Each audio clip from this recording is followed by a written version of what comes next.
está cada día más cerca de un precipicio, de una espiral de autodestrucción, de degradación moral, de confusión política, filosófica, económica? Y la respuesta es claro que sí. Podemos afirmar con la Biblia que vamos a llegar al mundo tal vez en 50 o 30 años, o tal vez nos quedan 5 años o 10 años. Claro que sí, porque Dios no nos ha dejado en tinieblas. Y aunque no tenemos de una forma cronológica y decir, bueno, Cristo viene en un año, o ahorita puede venir saliendo aquí de la iglesia, sí, Cristo en Mateo 16 del 1 al 4 lo especificó. Cuando ustedes ven el cielo lleno de nubes que se juntan y se ponen negras, sabemos que va a llover. No sabemos exactamente si en 5 minutos, 3 minutos, pero esto nos muestra la oscuridad del cielo, que está a punto de caer una tormenta o la lluvia. Así ustedes, Cristo dijo, cuando vean las señales, que son las que vamos en esta serie a estudiar, las señales dramáticas, que no nos quitan ningún lugar a dudas, sabemos que ya los cascos del Apocalipsis, de los 4 jinetes del Apocalipsis, ya se escuchan en el cielo. Que la situación en el mundo está poniéndose tan ennegrecida, tan caótica, la gente está viviendo con una ansiedad, con una preocupación, con un estrés, que parece que se te sale el corazón. ¿Y qué va a pasar con este gobierno y con el peso y con el dólar y en el Medio Oriente y las guerras y la amenaza nuclear, etcétera, etcétera? Y nuestra juventud viven exactamente igual si los mayores no se han dado cuenta. Es impresionante las estadísticas de suicidio entre los 14 y 21 años de edad. Impresionante.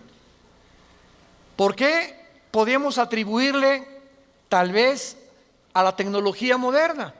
Hace 15, 20 años mataban a alguien y nos enterábamos a los 4 o 5 días. Pero ahora todos los muchachos, los niños traen su iPhone y ahorita te enteras, cayó el petróleo, esto está pasando y hay esto y hay una degradación, etcétera, etcétera, y todo se convierte como en un espectro a nuestro alrededor y en las mentes de ellos, que les produce ansiedad, les produce temor hacia el futuro. Y me llegaré a casar y podré acabar mi carrera y qué va a pasar, etcétera, etcétera. Y esta situación de intranquilidad no nos va a permitir discernir la voz del Espíritu Santo. Yo no puedo venir a la Biblia con este corazón, ay, pastor, ayúdeme, se fue mi hija, siento que se me va el aliento, porque primero me dice el Señor sereno moreno, primero te aplacas, primero te tranquilizas, híncate, por nada estés afanado, dime a conocer qué es lo que te está produciendo esta ansiedad, qué te está produciendo esta intranquilidad. Tu hija se fue, tú no tienes control de tu hija, no la vas a hacer regresar, tu esposo no te quiere, tú no vas a hacer que te quiera tu esposo, tu esposa no te quiere, tú no vas a hacer ni la vas a controlar, ni la vas a obligar que te quiera, tu trabajo te acaban de despedir, tú no vas a inventar otro trabajo, ven e híncate y pídemelo. Sean conocidas vuestras peticiones, Filipenses 4, 6 y 7, con toda oración, soy tu Padre, di mi vida en una cruz por ti. Estamos atribulados en todo, pero no angustiados, perseguidos, mas no desamparados, derribados, pero no destruidos. Nunca nos dejemos encorralar en un rincón donde llegue una situación en nuestra vida que, ¿qué voy a hacer? ¿Cómo que qué vas a hacer? ¿Eres hijo de Dios? ¿Eres hija de Dios? ¿Cómo te atreves a preguntar qué voy a hacer? ¿Qué voy a hacer con mi hija? Nada. Con mi esposo, nada. Tú ni yo podemos hacer nada. Quisiéramos tener los hilos y controlar a la gente, controlar a nuestros hijos, controlar las circunstancias. No somos dioses.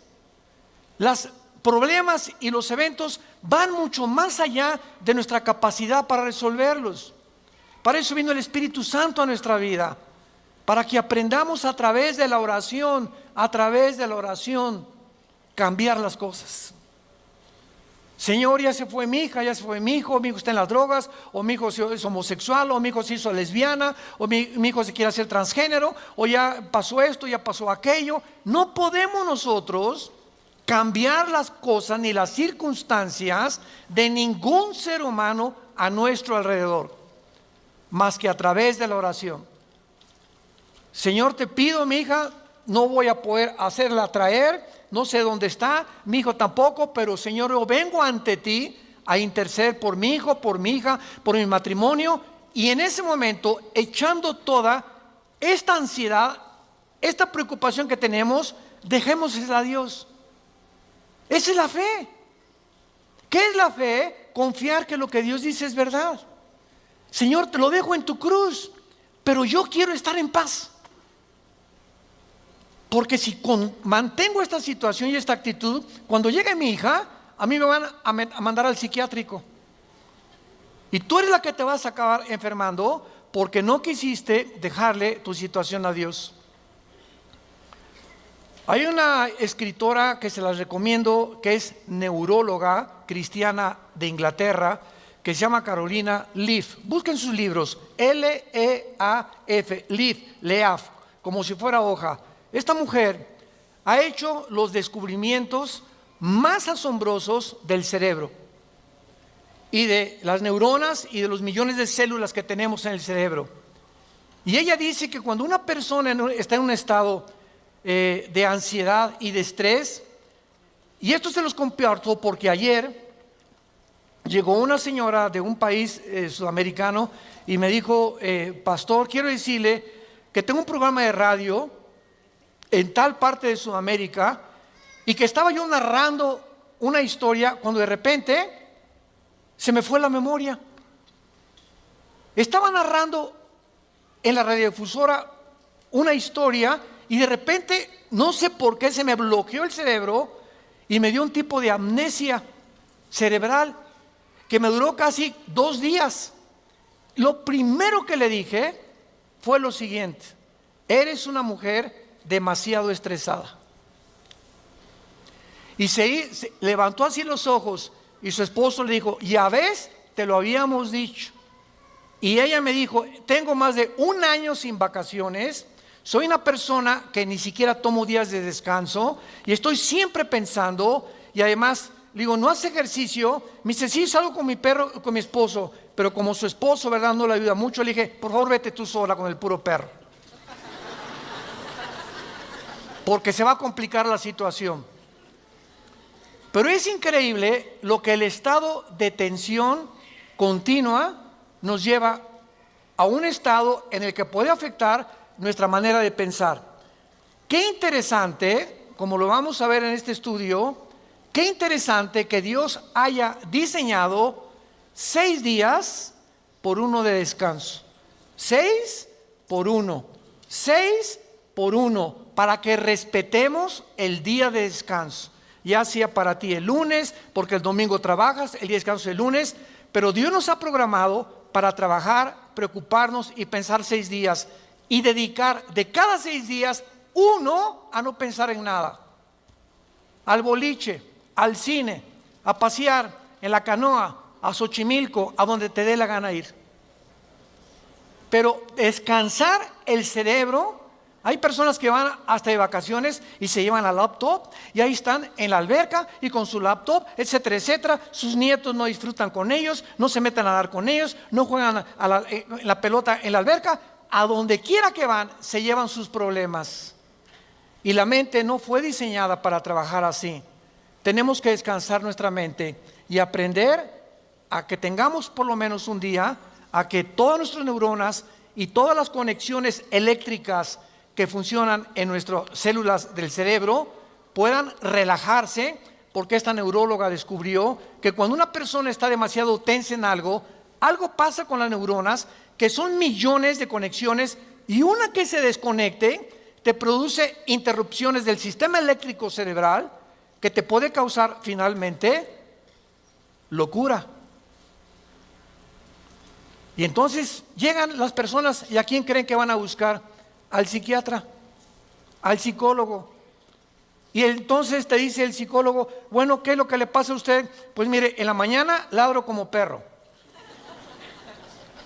En la tarde con mis amigos soy una persona, en mi familia soy una persona, en la iglesia pongo cara de San Francisco de Asís.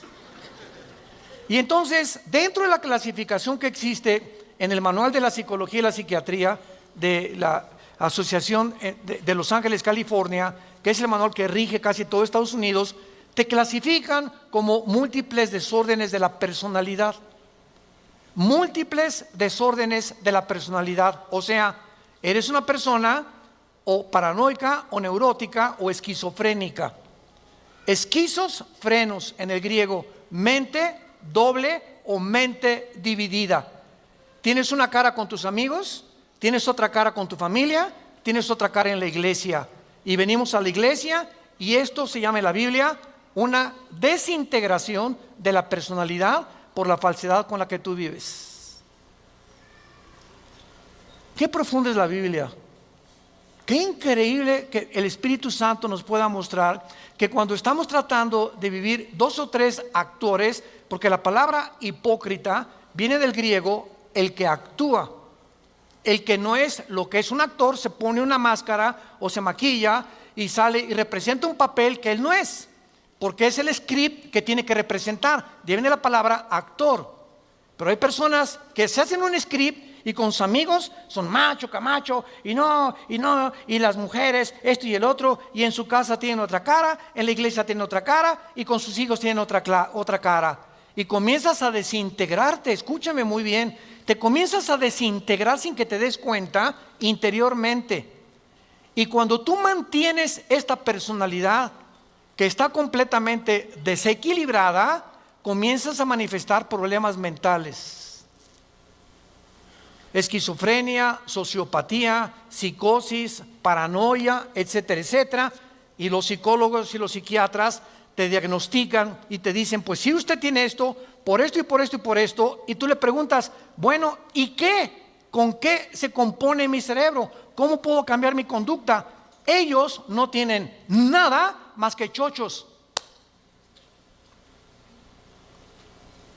Te manejan con puros químicos. ¿Por qué la ciencia está limitada? Son problemas que van más allá de nuestra solución. El 98% de los hospitales psiquiátricos en el mundo están los pacientes manejados químicamente. Valium, Prozac, Equaniles, pastillas tranquilizantes, porque no hay otra manera de poder controlarlos más que químicamente en su organismo, y pasan de un lugar a otro lugar peor, se vuelven ahora drogadictos para acabarla de amolar. Cuando te comienzan a recetar 1 miligramo de Valium o 2 de Valium en la mañana, sí hermano, pero están controladas por mi doctor. Espérame tantito, no es tal cosa como que están controladas. No es verdad, no es verdad, no es verdad. Tú mantienes las pastillas tranquilizantes durante 4 o 5 meses y eres una persona drogadicta, porque tú estás funcionando a través de químicos que están alterando tu forma de pensar. Y cuando tú dejas de tomar eso, ya no eres la misma. Entonces te haces esclava y te haces adicta o adicto a las pastillas tranquilizantes. Y Dios no nos creó para vivir de esa manera, esclavos de las drogas.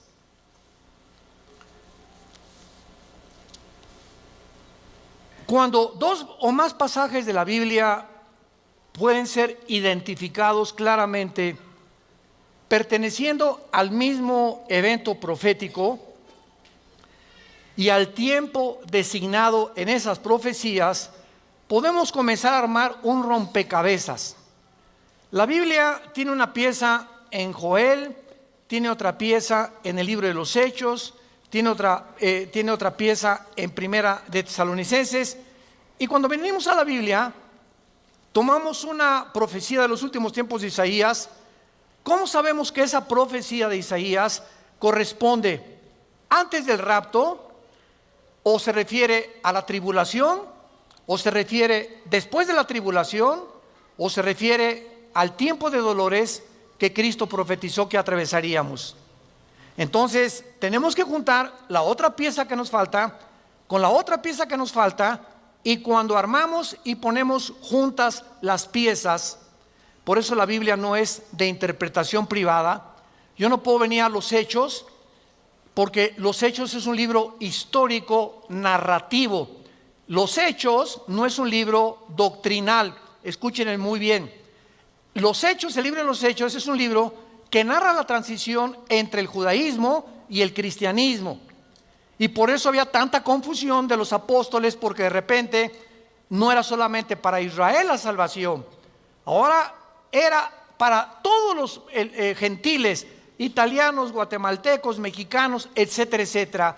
Y eso causó un desequilibrio teológico en los apóstoles, que tuvieron que hacer un concilio, Hechos capítulo 10, para determinar qué cosas del Antiguo Testamento se aplicaban al Nuevo Testamento o al Nuevo Pacto en Jesucristo.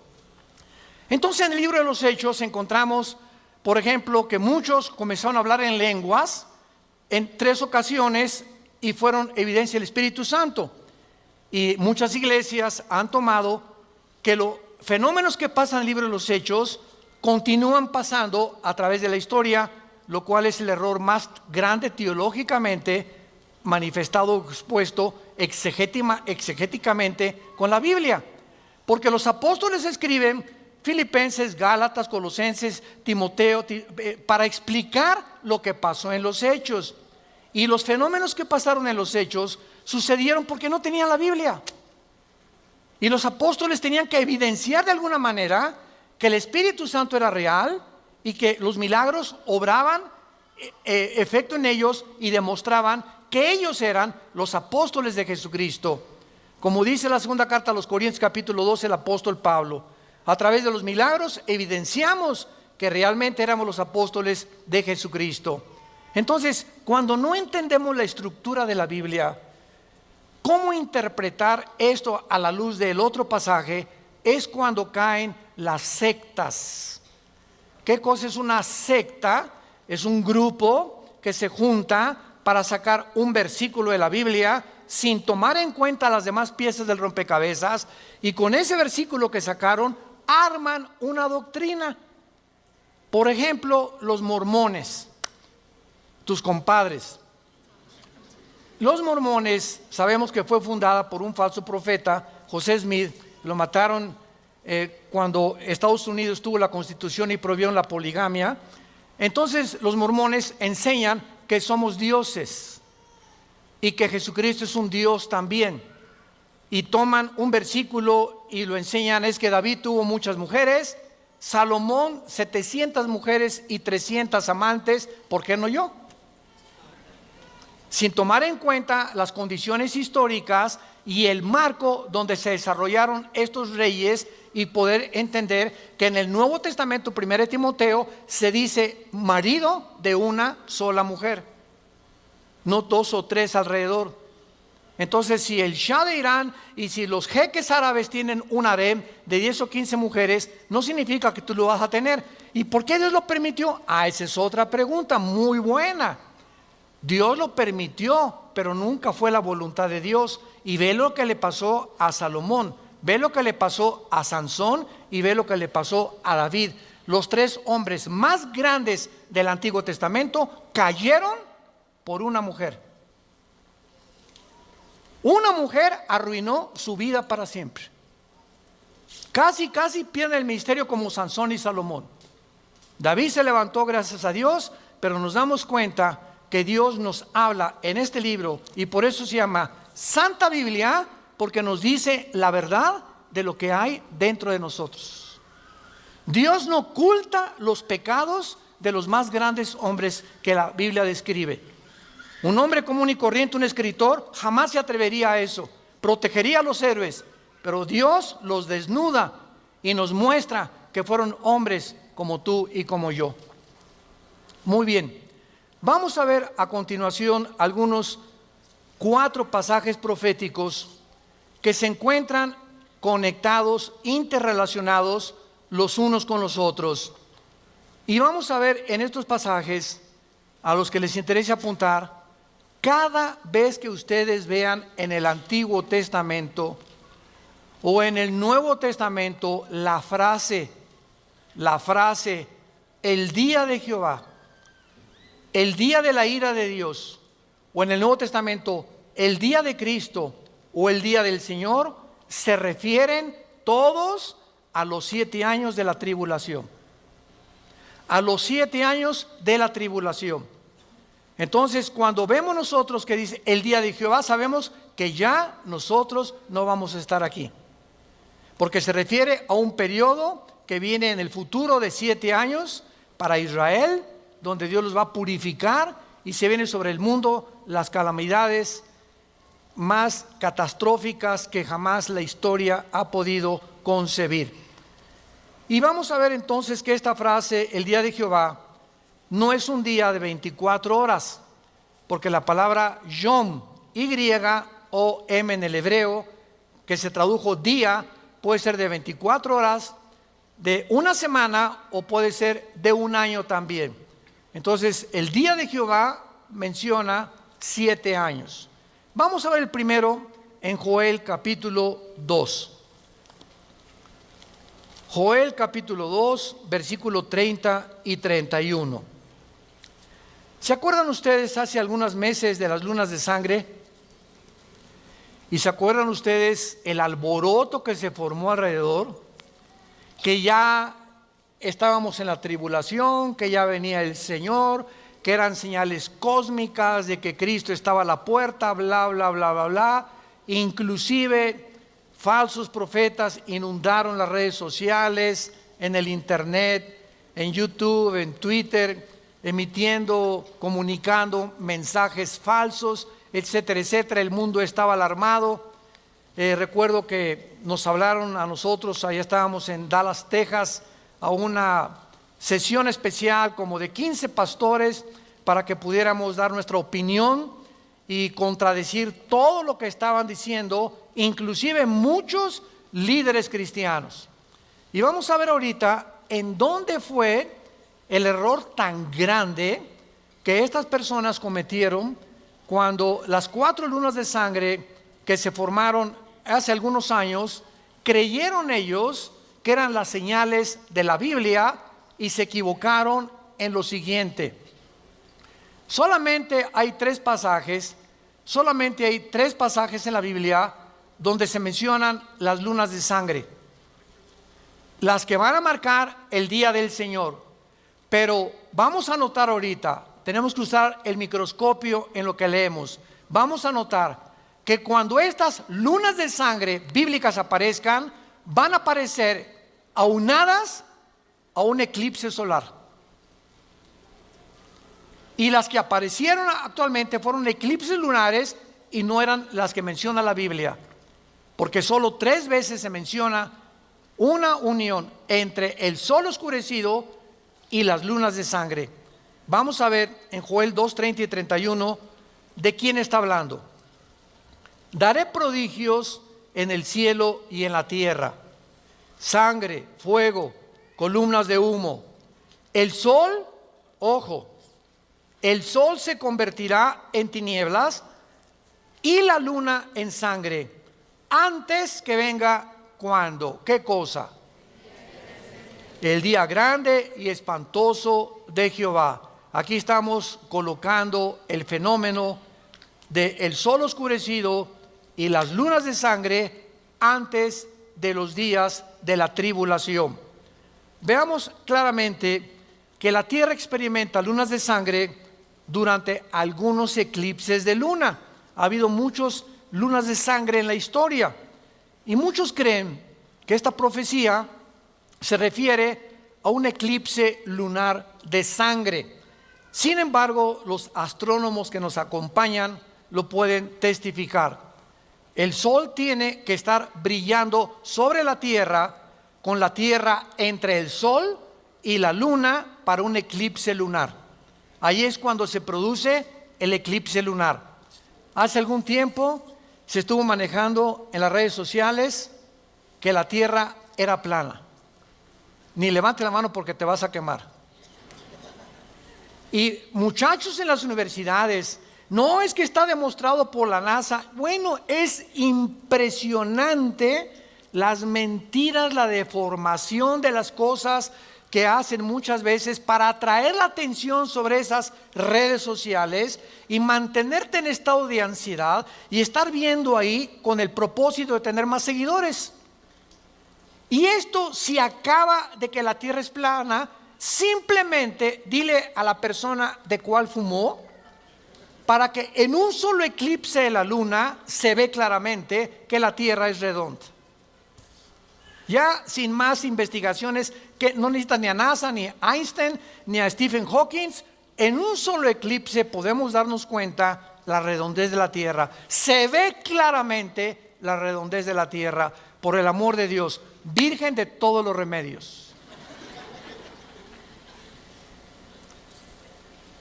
El sol no puede convertirse en tinieblas en el tiempo de un eclipse lunar normal, por lo que la profecía bíblica a lo que está apuntando es algo mucho más espectacular que un mero eclipse lunar normal. ¿A qué se refiere? A cuando el sol se oscurezca, la luna se convertirá en sangre simultáneamente junto con el sol. Y ahí es cuando podamos darnos cuenta que es exactamente lo que Leila profetizó hace más de 2000 años. Veamos esta profecía cuando el Espíritu Santo cae en Pentecostés y Pedro se levanta. Vamos a Hechos capítulo 2. Pedro se levanta porque comenzaron todos los visitantes que estaban en Jerusalén oyendo el mensaje en diferentes lenguajes. Los oían hablar en su propia lengua. Partos, medos, o sea, de Irán, de Irak, elamitas, los de la Capadocia, en el Ponto, en Asia, versículo 2, versículo 9, versículo 10, de Frigia, Pánfila, en Egipto, del África, los oían hablar. Cuando Pedro estaba comunicando que Cristo moría en la cruz, comenzaba el Espíritu Santo a cada persona que venía de diferentes partes de la tierra, porque se conjugaron en la fiesta de Jerusalén el mensaje en su propio idioma. Esas fueron las verdaderas lenguas que se hablaron. Y es interesante porque la palabra lenguas en la Biblia apunta a la palabra griega glosa, glosa con G de gárgara, que significa lenguaje conocido. No, jala chanta garramati tuturumamajasatata la catalaca. ¿Hoy qué? A ver, vamos a tener una grabadora, vamos a grabar y vamos a buscar en todos los lenguajes, chichimecas, tlaxcalca, maya, etcétera, etcétera, si hay algo que se le parezca a lo que acaba este señor de decir. Y nos damos cuenta que estos experimentos ya se han cansado de hacerlos. Y además que la Biblia nos dice que cuando alguien hable en estas lenguas, y sobre todo públicamente, nunca lo haga si no hay intérprete.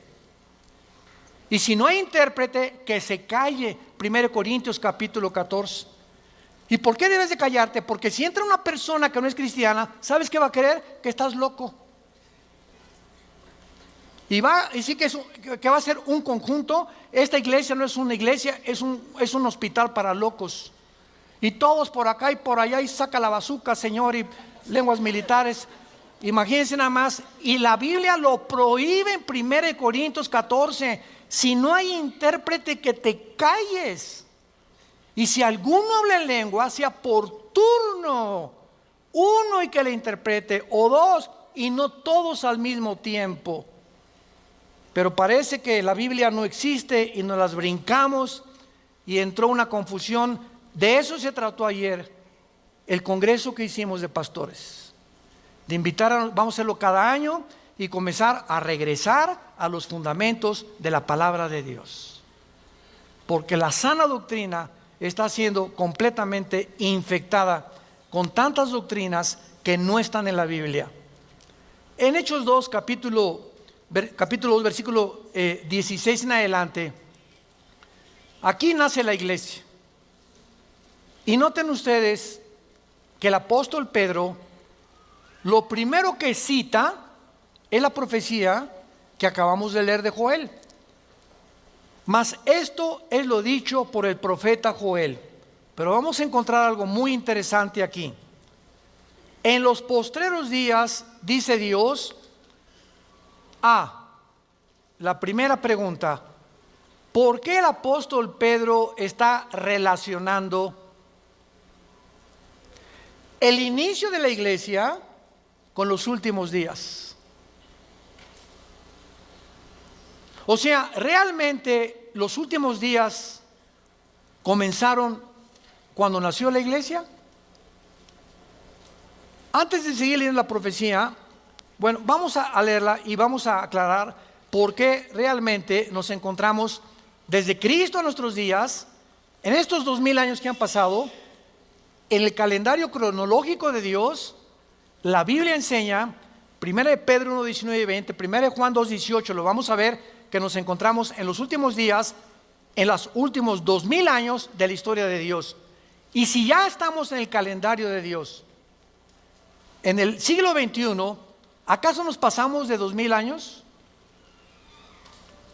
Entonces, ¿por qué si ya pasamos de los 2000 años no ha venido Cristo? Bueno, la respuesta es muy fácil. El calendario bíblico es de 360 días.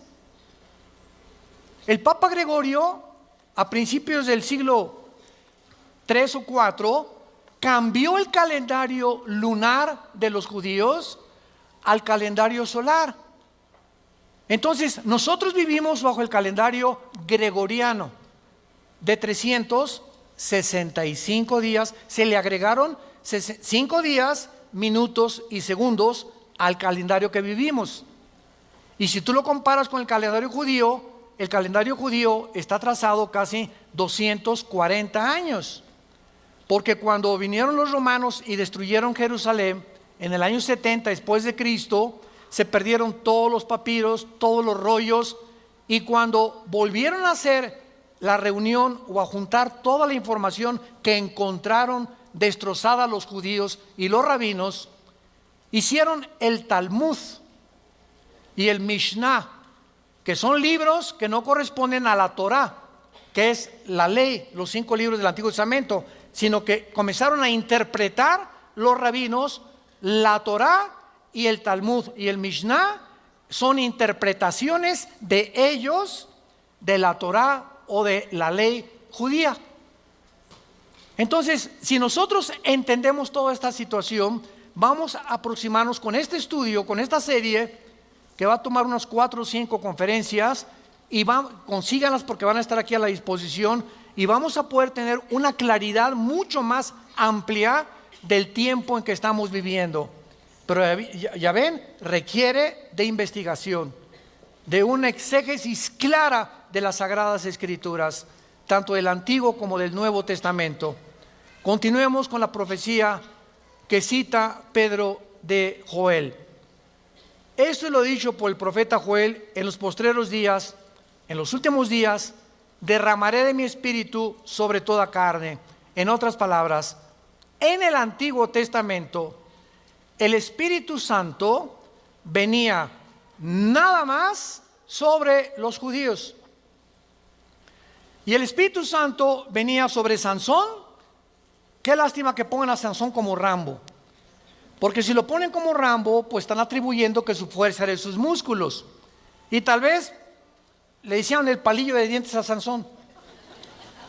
O sea, la fuerza de Sansón no era muscular, sino que dice el libro de los Jueces, capítulo 6 en adelante, que el Espíritu Santo entraba en Sansón, y cuando el Espíritu Santo entraba en Sansón, Sansón le abría la mandíbula a los leones. Cargó una puerta casi de 250 kilos. Con una quijada de buey mató a cientos de filisteos. Y cuando el Espíritu Santo se iba de Sansón, Sansón no era como tú y como yo. David escribe en el Salmo 22, el Espíritu Santo viene sobre David: Dios mío, ¿por qué me has desamparado? Echaron suerte sobre mis ropas, mi corazón fue como la cera, como los toros de Basán me ven. Y comienza a describir David hace 1000 años, señores, lo que le pasó a Cristo en la cruz 1000 años después. Y cuando el Espíritu Santo se salía de David, David no podía escribir inspirado, porque era el Espíritu Santo guiando su mano profetizando y citando la profecía cientos de siglos después.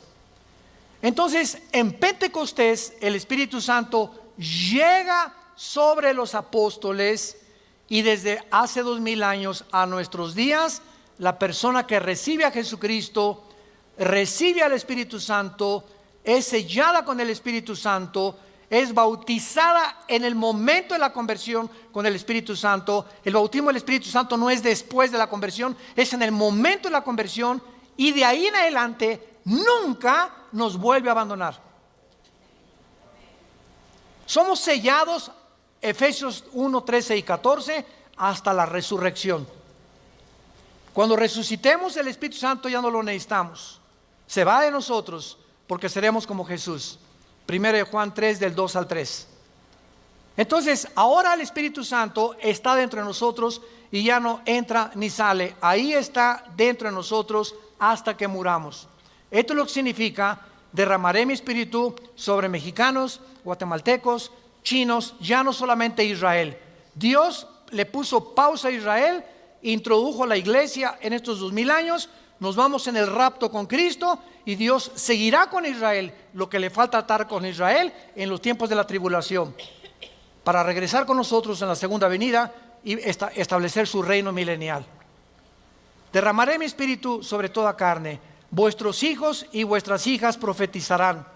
Vuestros jóvenes verán visiones y vuestros ancianos soñarán sueños. Vean que esto no lo mencionó Joel, pero vamos a ver lo que mencionó Joel, porque esta profecía se divide en dos partes: el comienzo de la iglesia y el final de la iglesia. Muy bien, ¿qué significa que las mujeres van a profetizar? ¿Qué significa que los jóvenes van a profetizar? Y tomando este versículo y sacándolo de su contexto, sin considerar 1 Corintios 14, 3 y lo que explican quién es un profeta ahora en el Nuevo Testamento, en muchas iglesias se enseña. Yo llego a muchos lados y me dicen: te presento al apóstol y a su esposa la profeta. Jesús, María y José y el burrito que los acompaña. El apóstol y la profeta. Oiga, ¿y quién lo hizo usted apóstol? Ya no me quiero meter en eso, ¿verdad? Ayer lo vimos, cómprenlas. Estuvo buenísimo el argentino que le invitamos a compartir. Y la profeta. ¿Por qué usted profeta, hermana? Porque tiene visiones y profetiza cuándo van a ser los terremotos y cuándo van a derrocar a tal presidente, etcétera, etcétera. Dios mío, ¿no han estudiado la Biblia? ¿No han leído la Biblia? ¿De dónde sacaron eso? Hechos 2, hermano. Ahí dice que hermana, ¿sabe lo que significa profetizar en el Nuevo Testamento? Significa hablar la palabra de Dios. El que profetiza, 1 Corintios 14, 3, habla para exhortar, para poder consolar y para poder difundir la palabra de Dios. Ya las profecías hacia el futuro, que va a venir una persona con vestido verde y te vas a casar con él. El Espíritu me dice que ríos de agua viva saltarán de tu iglesia, y ese hermano es el ungido de aquí del pueblo. Todas esas cosas son falsas profecías. La Biblia está completa. No hay nada que se le pueda agregar ya. Está sellada. Y todo lo que Dios nos quería decir del cielo, del infierno, del futuro, de las naciones, todo está aquí. A la ley y al testimonio, y al que no le guste, que más vale que le amanezca muy pronto. Tenemos que estudiar la Biblia. Tenemos que contrarrestar tanta infección que ha entrado a las iglesias por una mala exégesis, por una mala estudio de las Sagradas Escrituras, y comienzan a tomar textos como este, ¿verdad?, sin que se den cuenta que no están respaldados por el Antiguo Testamento, y si lo respaldan lo están interpretando equivocadamente. Y dice el versículo, para continuar, versículo 18: y de cierto, sobre mis siervos y sobre mis siervas en aquellos días derramaré mi espíritu y profetizarán. Ahora, bajo el pacto en que nos encontramos, las mujeres pueden hablar la palabra de Dios, las mujeres pueden dar estudios bíblicos, las mujeres pueden predicar mientras estén bajo la sujeción de su esposo. Ah, ¿verdad? Oiga, ¿por qué permite a su esposa profetizar? Porque está sujeta, más le vale. No, que ni me oiga. No, ¿verdad? No es la sujeción, eso sería autoritarismo. Mi esposa ahora, no sé cuánto usted ya está en las redes de YouTube, la conferencia que ella dio en la Riviera Maya, la última conferencia el domingo, fueron como 200 matrimonios casi de todas partes de la América Latina, y es el mensaje más hermoso que a Marta le he escuchado yo. Las mujeres casi lloran, les puso sobre los puntos sobre las íes, ¿verdad? Y las preguntas surgieron. Dice en 1 Timoteo capítulo 2, le prohíbe a la mujer que usurpe la autoridad del varón. Es todo nada más. Que una mujer se desboque y comience por aquí y por allá, y el marido ni enterado. Eso es a lo que la Biblia se refiere. Pero si una mujer, ¿verdad?, es sujeta y el marido, ¿verdad?, me dijo mi esposa, oye, yo le dije, ¿quieres compartir la última conferencia en el seminario? Me encantaría que lo hicieras, porque reconozco que mi esposa le dio el don de predicar la palabra de Dios. A eso se refiere. Todos, muy jóvenes, todos tienen el derecho ahora de compartir la palabra de Dios. Pero no profetizar en el sentido del Antiguo Testamento. En el Antiguo Testamento los profetas se llamaban, apúntalo, Naví, con B chica, Naví, que significan los que veían el futuro. Y todo el futuro se encuentra en la Biblia ya registrado. Ya no hay nada que agregarle y nada que quitarle a la palabra de Dios. Muy bien. Hasta el versículo 18 de Hechos 2 que estamos leyendo, noten ustedes que termina hasta el versículo 21 lo que cita Pedro. Y del versículo 19 y 20, Pedro cita las palabras de Joel. Daré prodigios arriba en el cielo, señales en la tierra, sangre y fuego, vapor de humo. Y vuelve Pedro a repetirlo. El sol se convertirá en tinieblas y la luna en sangre antes que venga el día del Señor. Lo mismísimo que Joel anunció en el versículo 30 y 31. Todos estos fenómenos cósmicos serán antes de que el anticristo aparezca, antes de los 7 años de la tribulación, y estas señales cósmicas les servirán a muchos judíos, principalmente anunciándolos que el Mesías falso que están esperando va a aparecer en la forma del anticristo. Porque por eso los judíos ortodoxos no creen en Jesús como el Mesías y nos tachan a nosotros de que somos politeístas. Yo cada vez que voy a Israel y vamos al Muro de los Lamentos, ahora en junio vamos a regresar a Israel, vamos a ir un buen grupo grande de gente, vamos a ir parándonos en todo, vamos a visitar desde Galilea hasta el Mar Muerto. Y cuando lleguemos al Muro de los Lamentos, antes de llegar hay una como charolita que te dan los judíos de cartón, que se llama la kipá, que se pone aquí atrás. Y tú no te puedes acercar al Muro de los Lamentos, porque si te ven sin la kipá, no amaneces. Entonces no la venden ni nada, pero te la pones, ¿verdad? Te sometes, no hay ningún problema, te la pones y ya te acercamos los lamentos y están los judíos ortodoxos orando.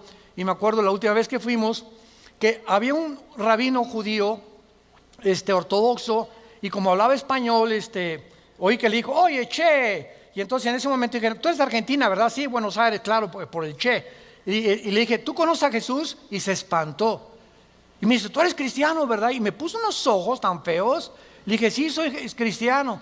Le dije, ¿por qué no crees en Yeshua? Y comenzamos a discutir. Y nos rodearon como 10 rabinos. Y el misionero que teníamos allá me decía desde lejos, Armando, me hacía así, me hacías, vente rápido, salte de ahí, salte. Y se hizo con una bolita como de 15, como 20 personas. Y yo testificándoles con el Salmo 22 y con Isaías 53 que Jesús era el Mesías. Porque es la forma a los judíos de mostrarles con la Torá de que realmente Jesús es el Mesías. No quiero hacer el cuento largo para no salir de este tópico, pero a los 4 o 5 meses supe por este rabino que se convirtió y regresó a la Argentina como misionero. Lo que hizo la palabra de Dios.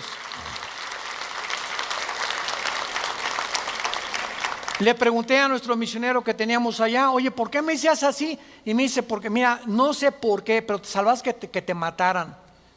Porque no soportan. Cuando estábamos en la tumba de David, me acuerdo, estábamos como 4 o 5 hermanos, nos agarramos a orar, y que se mete un judío ortodoxo con un talit, y comenzó a hacernos a todos así de periodicazos, como si, y aquí no, y por aquí, por allá. Yo lo agarré de aquí, y le dije, tú nos puedes insultar. Y me dijo, ¿tú eres pastor? Le dije, sí, pero también soy carnal.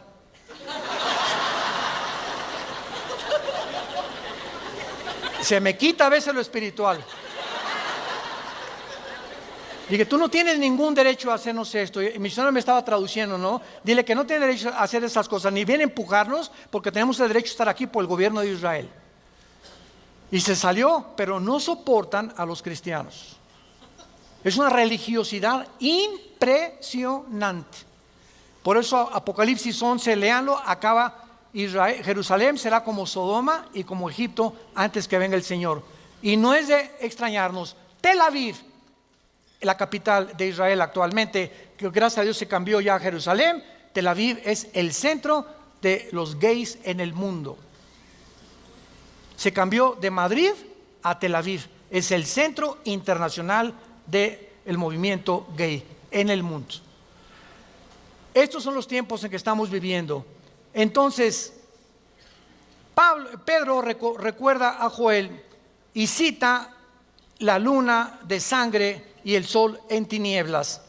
Ahora, veamos nosotros por qué Pedro, para terminar esto y no dejarlo inconcluso, citó que nos encontrábamos en los últimos días desde el inicio de la iglesia.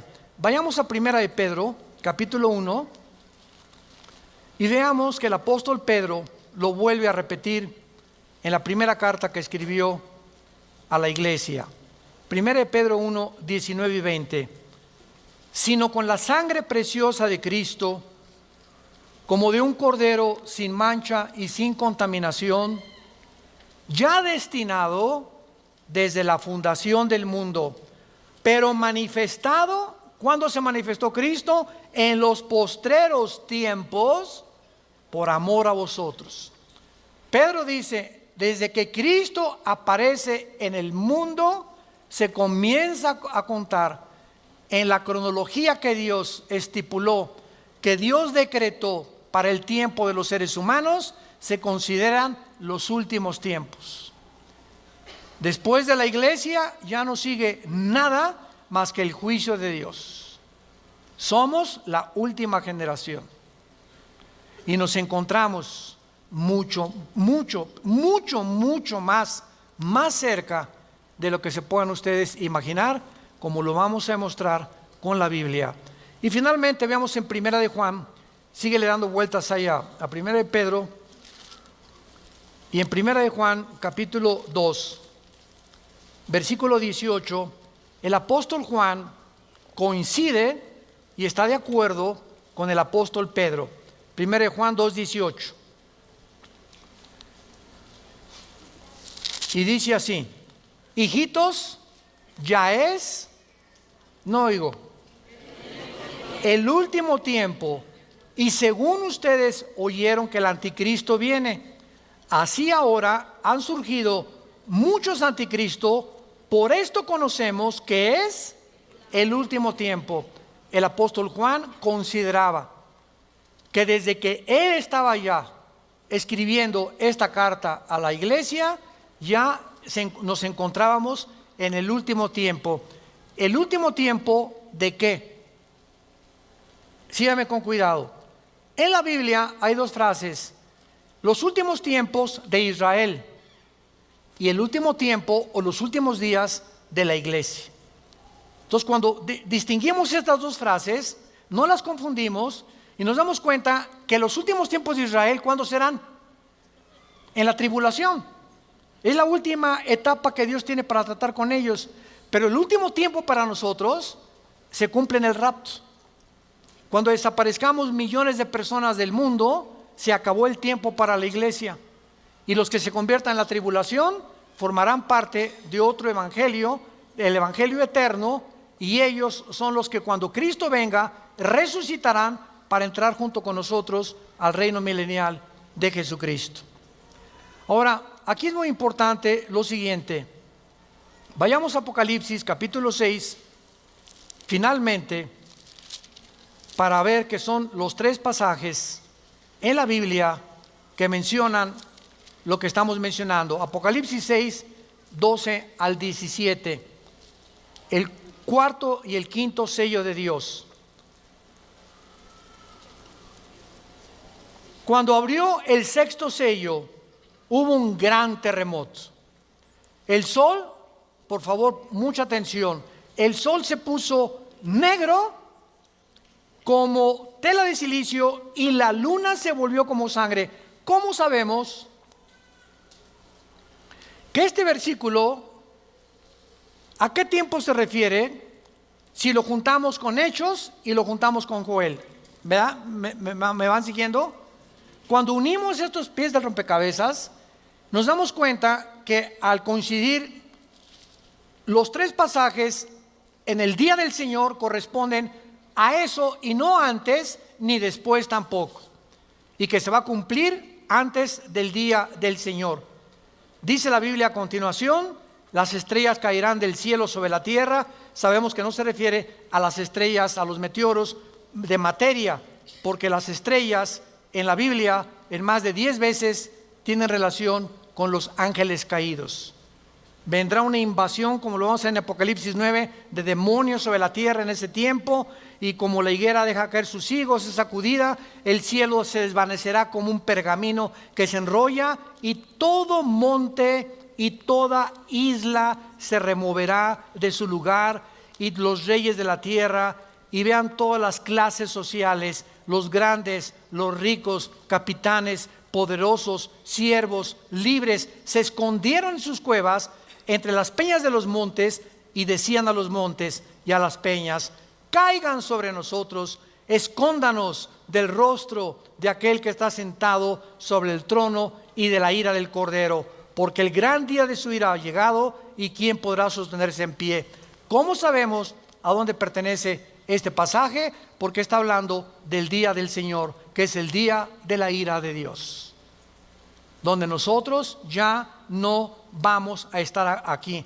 Y esta es la tercera y última vez en la Biblia que se menciona la luna de sangre relacionada con el eclipse solar o con el sol oscurecido.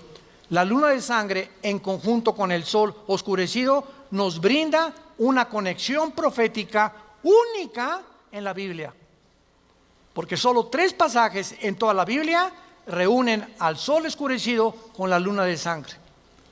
Y ahora que hubo la tétrada de las 4 lunas que se aparecieron y que trataron, nunca pudieron darse cuenta ni descubrir que junto con ellas no hubo el sol oscurecido también, por lo que estaban citando equivocadamente la palabra de Dios. Y vean el terremoto global que también se menciona, que son todos los seres humanos van a ser completamente conmocionados hasta los tuétanos.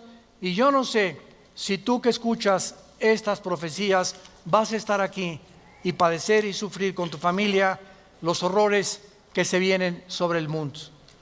Pero Dios ha muerto en una cruz en la persona de Jesucristo. Fue resucitado, fue enterrado y resucitado a los 3 días.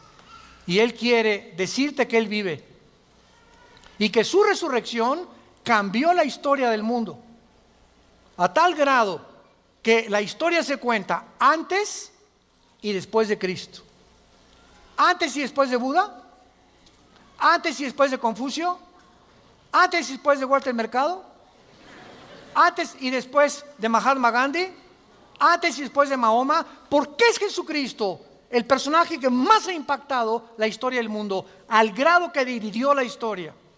Porque resucitó entre los muertos. Y el mensaje de los apóstoles transformó al Imperio Romano, como te puede transformar a ti y te puede transformar a ti.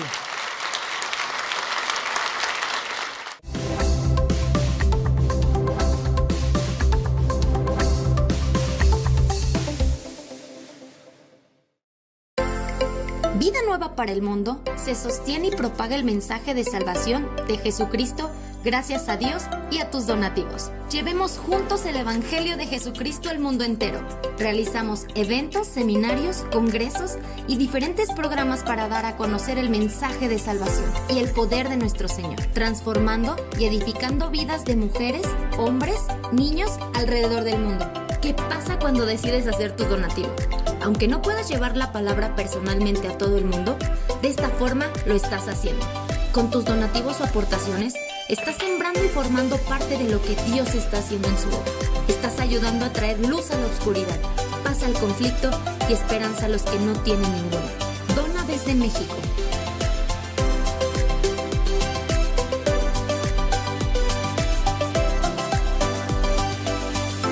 Dona desde Estados Unidos.